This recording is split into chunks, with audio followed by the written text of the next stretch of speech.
Die Stimmen unter dem See. Sie sagen, Wasser speichert Erinnerungen, aber manche Erinnerungen sollten für immer im Dunkeln bleiben. Ich heiße Daniel, und ich dachte, ich hätte meine Vergangenheit längst hinter mir gelassen. Aber manche Orte lassen dich nicht gehen.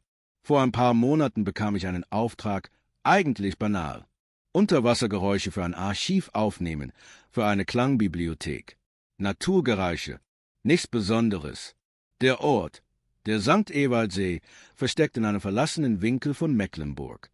Keine Straßen, kein Empfang, kein Mensch weit und breit. Nur Wald, Nebel und dieser See. Ich erinnere mich noch an den ersten Moment, als ich ihn sah. Still lag er da, glatt wie Glas, als würde er schlafen. Doch irgendetwas daran war falsch, als ob er mich beobachtete.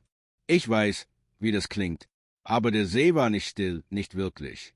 Er hielt nur den Atem an. Ich schlug mein Zelt am Nordufer auf. Ich installierte mein Mikrofon, befestigte es an einer Schnur, senkte es langsam in die Tiefe. Das Wasser war eiskalt, selbst im Spätsommer. Ich wartete. Zuerst hörte ich nur das erwartete Blubbern, Strömung, vereinzelte Fische. Alles schien normal. Aber je länger ich lauschte, desto mehr bekam ich das Gefühl, dass das Wasser zurücklauschte. Gegen Mitternacht veränderte sich alles. Die Luft wurde schwer. Mein Atem ging flach. Ich hörte es nicht nur, ich fühlte es. Ein Flüstern. Erst leise, kaum hörbar, wie der Hauch eines Windes unter Wasser. Dann klarer, dann persönlich. Daniel, komm, wir warten. Mein Herz setzte aus. Ich riss das Mikrofon hoch, kontrollierte die Verbindung, dachte an Einbildung. Aber es war kein Traum. Denn als ich die Aufnahme anhörte, waren sie da, Stimmen. Echte, flüsternde Stimmen. Und eine davon kannte meinen Namen. Eine weibliche Stimme. Leer, kalt, vertraut.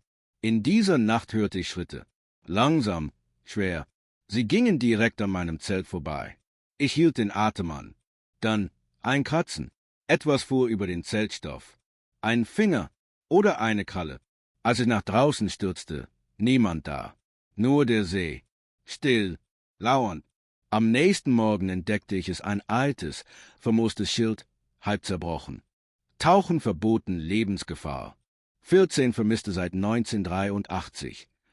Darunter verwitterte Fotos. Jugendliche, einige lachend, andere ernst.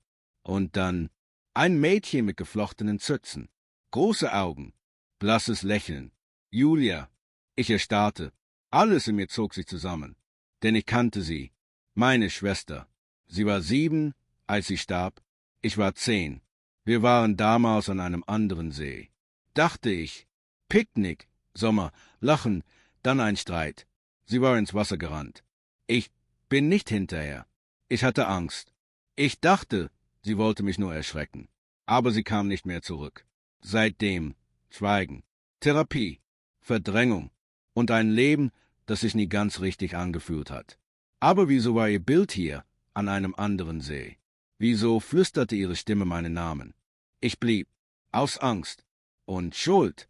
Ich ließ ein altes Kassettenmikrofon ins Wasser gleiten, viel tiefer diesmal. Ich schlief nicht. Ich wartete. Und irgendwann, kurz vor Sonnenaufgang, hörte ich das Flüstern wieder. Aber diesmal war es anders, wütender, tiefer, verzweifelt. Du hast mich vergessen. Du hast mich allein gelassen. Dann Stille und dann meine Stimme. Ich bin bereit. Ich schwöre, ich habe das nie gesagt. Ich spielte die Aufnahme ab. Immer und immer wieder. Es war eindeutig ich, aber nicht ich jetzt. Ich als Kind. Sie will, dass du kommst, flüsterte plötzlich eine andere Stimme, direkt neben meinem Ohr. Ich drehte mich um, da war niemand. Aber der See bewegte sich, als würde etwas unter der Oberfläche atmen. Ich sah mein Spiegelbild im Wasser. Doch es war nicht ganz richtig. Meine Augen waren fremd. Mein Mund bewegte sich. Komm zurück. Jetzt sitze ich hier. Ich weiß nicht, wie lange ich noch bleiben werde. Ich weiß nicht, ob ich überhaupt hier wieder gehen kann. Vielleicht will der See nur Erinnerung. Vielleicht will er mehr, wenn du eines Tages an einem stillen, dunklen Gewässer stehst und du hörst deinen Namen im Wind.